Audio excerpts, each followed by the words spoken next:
எல்லோருக்கும் வணக்கம். தையல் நாயகியின் ஆன்மீக குறிப்புகள் என்கிற யூடியூப் சேனலுக்கு உங்களை அன்போடு வரவேற்கின்றேன். நல்லதே நினைப்போம், நல்லதே நடக்கும்னு சொல்லி இந்த பதிவை நான் ஆரம்பிக்கிறேன். பதிவுக்குள்ளே போகிறதுக்கு முன்னாடி நம்ம சேனலை இது வரைக்கும் சப்ஸ்கிரைப் பண்ணலைன்னா மறக்காமல் சப்ஸ்கிரைப் பண்ணி வச்சுக்கோங்க. அப்படியே லைக் பட்டனையும் கிளிக் பண்ணிங்கன்னா எல்லோருக்கும் இந்த வீடியோ சென்றடையும். கணவன் மனைவி வசியம் ஆவார்கள், நகமும் சதையும் போல ஒன்று இருப்பார்கள். இந்த அற்புதமான ரகசிய தாந்திரிக பரிகாரம்னு தலைப்பு வச்சுருக்க இல்லைங்களா, அது என்னன்னு பார்க்கலாம். கணவன் மனைவி ஒற்றுமை எப்பொழுதும் இருக்க வேண்டும். எப்படி இப்படி ஒரு சைக்கிளுக்கு 2 சக்கரம் முக்கியமோ அதே மாதிரி வாழ்க்கைக்கு கணவன் மனைவியோட ஒற்றுமை ரொம்ப ரொம்ப முக்கியம். ஒருத்தர் சண்டை போட்டாலும் ஒருத்தர் அமைதியாக போயிடணும், இல்லை ஒருத்தர் சண்டை போட்டாலும் இன்னொருத்தர் அமைதியாக, அந்த மாதிரி கணவன் சண்டை போட்டால் மனைவி ஏதோ ஒரு கோவத்தில் பேசுகிறாங்கன்னா அமைதியாக போயிட்டு அடுத்த நிமிஷமே அன்னைக்கு இரவே நீங்கள் அந்த சமாதானம் ஆகிடணும். அதுதான் கணவன் மனைவிக்குள்ள ஒரு சண்டை சச்சரவுகள் ரொம்ப பெரிய பிளவாக வராத அளவுக்கு இருக்கும். இதனால் ரொம்ப பாதிக்கப்படுவது யார்? வீட்டில் சண்டை சச்சரவுன்னு இருந்துச்சு வச்சுக்கோங்களேன், நம்ம பிள்ளைங்க தான் அதிகம் பாதிக்கப்படுவாங்க. அதனால் ரொம்ப கவனமாக நம்ம வாழ்க்கையை அழகாக கொண்டுட்டு போகிறது உங்கள் கணவன் மனைவி கையில் தான். இல்லைம்மா நான் அப்படி தாம்மா இருக்கிறேன், என் மனைவியை பேசியே வேறு பக்கம் மாற்றிட்டாங்க அப்படின்ற கணவர்களுக்கோ, இல்லை என் கணவரை என்கிட்டேருந்து பிரிக்க நினைக்கிறாங்க அப்படின்றவங்களுக்கோ, இல்லை ஏதாவது ஒரு ரகசிய உறவு இருக்குதுமா, ஏதோ ஒரு தவறான உறவில் இருக்கிறாங்க 2 பேரும் அப்படின்றவங்களுக்கும் நான் இன்னைக்கு சொல்ல போகிற இந்த தாந்திரிக பரிகாரத்தில் ரொம்ப அற்புதமான விஷயம் இதில் நான் சொல்கிறேன். இதை நீங்கள் செஞ்சு பயனடையுங்க. இதை நம்பிக்கையோடு நான் சொல்கிறேன், நீங்கள் சொல்கிறீங்கம்மா நான் செஞ்சு பார்க்குறேன்னு நினைக்காதீங்க. நம்பிக்கையுடன் செய்யுங்க, நல்லது நடக்கும். ஓகேங்களா? இது வெற்றிலை. இந்த வெற்றிலை என்பது எப்போதுமே அதுக்கு தான் நல்ல ஒரு விசேஷத்துக்கெலாம் பார்த்திங்கன்னா வெற்றிலை இல்லாத விசேஷமே இருக்காது. நீங்கள் சாதாரணமாக 2 வெத்தலையை வச்சு ஒரு பாக்கை வச்சு கொஞ்சோண்டு சர்க்கரை, நாட்டு சர்க்கரையை வச்சு சாமி கும்பிட்டு பாருங்களேன், அந்த வாரம் முழுவதும் நம்ம வீட்டில் பணத்துக்கு பஞ்சமே இருக்காது. அந்த மாதிரி இந்த வெற்றிலையை வச்சு தான் நான் இப்போ இந்த பரிகாரத்தை உங்களுக்கு நான் செஞ்சு காட்டுறேன். இதை தாந்திரிகம் கூட சொல்லலாம். யாருக்கிட்டேயும் சொல்லாதீங்க, ரகசியமாக செய்யுங்க. சப்போஸ் என் கணவர் என்கிட்டமே வசியமாகவே இருக்க வேண்டும் நினைக்கிறவங்க கூட இதை செய்யலாம்ப்பா, எந்த தவறும் கிடையாது. ஏன்னா நம்ம யாரும் அடுத்தவங்களுடைய மனைவிக்கோ அடுத்தவங்களுடைய கணவருக்கோ இதை நம்ம செய்ய போகிறதில்ல.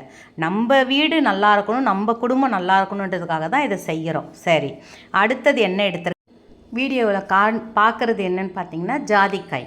இந்த ஜாதிக்காய் என்பது நான் எதுக்கு அந்த கையில் அப்படி போட்டு அதை தடவுறேன்னு பார்த்தீங்கன்னா, அதோடைய ராசி, அதோடைய எப்படி சொல்லுவாங்க, ஜாதிக்காயோடைய ஒரு அதுக்குன்னு ஒரு மகத்துவம் இருக்கும் இல்லைங்களா, அது நம்ம கையிலலாம் இருக்கட்டும்ன்றதுக்காக தான் கைகளில் நன்றாக நான் கையில் வச்சு உங்களுக்கு தடவியும் காமிக்கிறேன்.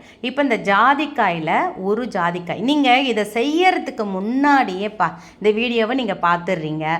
நீங்கள் செய்ய போகிறன்னும் போது ஒரு நெய் தீபம் ஏற்ற முடியாதவர்கள் நல்லெண்ணெய் தீபம் ஏற்றுங்க. இது எந்த கிழமை வேணாலும் எப்போ வேணாலும் மாலை நேரத்தில் கூட செய்யலாம். அடுத்தது நான் எடுத்திருக்கிறது வசம்பு. இதை விளக்கை ஏற்றும் பொழுதே உங்களுடைய பிரார்த்தனை ஆரம்பிச்சிடணும். என் கணவர் என்னிடம் வசியமாக வேண்டும், என் கணவர் என் சொல் பேச்சு கேட்க வேண்டும், இல்லை பிள்ளைகள் உங்கள் சொல் பேச்சு கேட்கலையா, பிள்ளைகள் சொல் பேச்சு கேட்க வேண்டும், மனைவி என் பேச்சை கேட்க வேண்டும், எங்கள் குடும்பம் ஒற்றுமையாக இருக்கணும், எங்கள் பக்கத்தில் இருக்கிறவங்க அக்கத்தில் இருக்கிறவங்க சொந்தக்காரவங்கெல்லாம் எங்களை பிரிக்கணும்னு நினைக்கிறாங்க, அது நடக்கக்கூடாது, நல்லதே நடக்க வேண்டும்ன்ற வேண்டுதலை நீங்கள் இதை வச்சுடணும். அடுத்தது காட்டினது வசம்பு. இந்த வசம்புக்கே உரிய சக்தி என்னன்னு பார்த்தீங்கன்னா, எந்த ஒரு கெட்ட சக்தியும் நம்மக்கிட்ட அணுகக்கூடாது. யாராவது கெட்ட எண்ணத்தோடு உங்கள் வீட்டுக்கு வந்தால் கூட அவங்கள அடித்து விரட்டுறதுக்கு தான் அது பார்க்கும் அந்த வசம்பு. நம்ம எந்த நம்பிக்கை உண்மையாக சொல்கிறாங்க, அதனால தான் கை குழந்தைங்க பக்கத்தில் அந்த வசம்பை போட்டு வைக்கிறது. கெட்ட மனசோட திருஷ்டியோடு வரவங்களை கூட அது விரட்டி அடிச்சிடும். அடுத்தது நான் வச்சது பச்சை கற்பூரம். இப்போ ஒரு மஞ்சள் துணி எடுத்துருக்கிறேன். நான் மஞ்சள் துணி எப்படி ஏற்பாடு பண்ணேன்னா, என்கிட்ட மஞ்சள் துணி இல்லைன்றதுக்காக வெள்ளை துணியை மஞ்சளில் நனைச்சி நிழல்லே காய வச்சேன். வெயிலில் காய வச்சா வெளுத்து போயிடும், அதனால் நிழல்லே காய வச்சு எடுத்து வச்சுருக்கிறேன். இப்போ வெற்றிலையே நான் எப்படி மடித்தேன் பாருங்கள், அதே மாதிரி மடித்து இந்த மாதிரியே மடித்து இப்போ என்ன பண்ணணுன்னா அதான் நான் சொல்கிறேங்க, உங்கள் மனசு முழுவதும் அதில் தான் இருக்கணும். என் குடும்பம் நல்லா இருக்கணும், என் பிள்ளை குட்டிங்க நல்லா இருக்கணும், நல்லா படிக்கணும், வேலைக்கு போகணும் அப்படின்றதுக்காக தான் இந்த பரிகாரத்தை செய்கிறேன். என் குடும்பத்துக்காக செய்கிறேன். என்னோடய குடும்பம் எனக்கு கணவரை எங்கள் யாரோ வச்சுக்கோமே, அவங்க பேசி பேசி என்கிட்டேருந்து பிரிக்க நினைக்கிறாங்க, அந்த மாதிரிலாம் நடக்கக்கூடாது அப்படின்ற வேண்டுதலை இந்த விளக்கு ஏத்தன்லேருந்து உங்கள் மனசில் இருக்கணும். அதோடைய வேண்டுதல் இது நீங்கள் நினைக்க நினைக்க நினைக்க உண்மையாக சொல்கிறேன்ப்பா, இது நீங்கள் செய்யும் பொழுது கண்டிப்பாக உங்களுக்கு ஒரு தரம் செய்யும் போதே உங்களுக்கு ஒரு நல்ல ஒரு ரிஃப்ளெக்ஷன் தெரிய ஆரம்பிக்கும். ஒரு தடவை செஞ்சுட்டு அது என்ன பண்ணணும் பார்த்தீங்கன்னா, உங்கள் தலையணைக்கு அடியில் வச்சிக்கின்னு நீங்கள் தூங்கணும். அப்படி சப்போஸ் உங்கள் தலையணைக்கு அடியில் வைக்க முடியாதுமா, என் கணவர் ஏன் கேட்பார், என் மனைவி ஏன் கேட்பாங்க அப்படின்னும் போது உங்களுடைய பீரோவில் துணிகள் இருக்கும் இல்லைங்களா, கணவர் துணியோ இல்லை மனைவிகள் துணியோ, யாருக்கு செய்யணும், பிள்ளைகளுக்கு கூட இதை நினச்சி செய்யலாம்ப்பா. என்ன பண்ணும், அந்த துணிங்களுக்கு அடியில் வச்சிடணும். நீங்கள் தலைக்காணிக்கு அடியில் வச்சு உறங்கினாதான் ரொம்ப நல்லது. அப்படி முடியாதவங்க அந்த மாதிரி அந்த துணிகளுக்கு அடியில் வச்சுட்டு அதுக்கப்புறம் இதை எடுத்து ஒரு 3 நாட்கள் இருக்கட்டும். ஏன்னா அதுக்கு மேலே இருந்தாலும் வெத்தலை காஞ்சி ஒரு மாதிரி ஆகிடும். அந்த மாதிரி வாட விடக்கூடாது வெற்றிலையை.